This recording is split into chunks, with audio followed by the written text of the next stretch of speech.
দর্শক, devil hunt operation কার্যক্রমের বিষয়ে আরও জানতে আমরা সরাসরি যুক্ত হচ্ছি আসলে আমাদের সহকর্মী ওমর ফারুকের সাথে।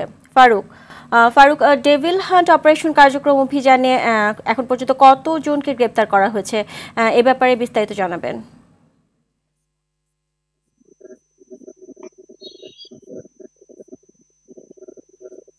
সুতরাং গত 24 ঘন্টায় কিন্তু আশুলিয়া থানা পুলিশ ডেভিল হান্ট পরিচালনা করে এ পর্যন্ত 5 জনকে গ্রেফতার করেছে এবং একজনের কাছ থেকে কিন্তু একটি বিদেশি পিস্তল, ম্যাগাজিন, গুলি সহ উদ্ধার করা হয়েছে।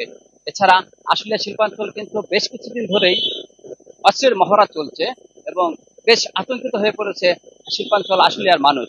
আজ দুপুরে সাভার সার্কেলের এএসপি শাহিনুল কবির কিন্তু আমাদেরকে জানিয়েছেন এক প্রেস কনফারেন্সের মাধ্যমে আশুলিয়াতে অপরাধ মুক্ত করবেন এবং কোনো অপরাধী আশুলিয়াতে থাকতে পারবেন না এবং তাদেরকে গ্রেপ্তারের জন্য তিনি প্রতিদিন অভিযান পরিচালনা করবেন এবং তাদেরকে গ্রেপ্তার করবেন এবং আশুলিয়াকে শান্ত না করা পর্যন্ত এই অভিযান অব্যাহত রাখবেন, এই আমাদেরকে জানিয়েছেন।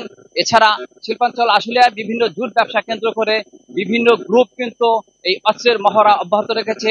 আপনাকে আরো জানিয়ে রাখতে চাই, দুদিন আগেই কিন্তু আশুলিয়ার জামগড়া এলাকায় একটি কারখানায় তারা প্রকাশ্য অস্ত্রের মহড়া দিয়েছেন এবং গুলি করেছেন এবং গুলিবিদ্ধ হয়ে কয়েকজন হাসপাতালে ভর্তি রয়েছেন। তাদের একজনকে কিন্তু গত রাতে পুলিশ অস্ত্রসহ গ্রেপ্তার করেছে এবং ডেভিল হান্ট অপারেশনে যৌথ বাহিনীর পাশাপাশি পুলিশ কিন্তু ব্যাপক তৎপরতা অব্যাহত রেখেছে। এই ছিল ডেভিল হান্টের সর্বশেষ আমার কাছ থেকে আশুলিয়ায়। জি, আপনাকে ধন্যবাদ।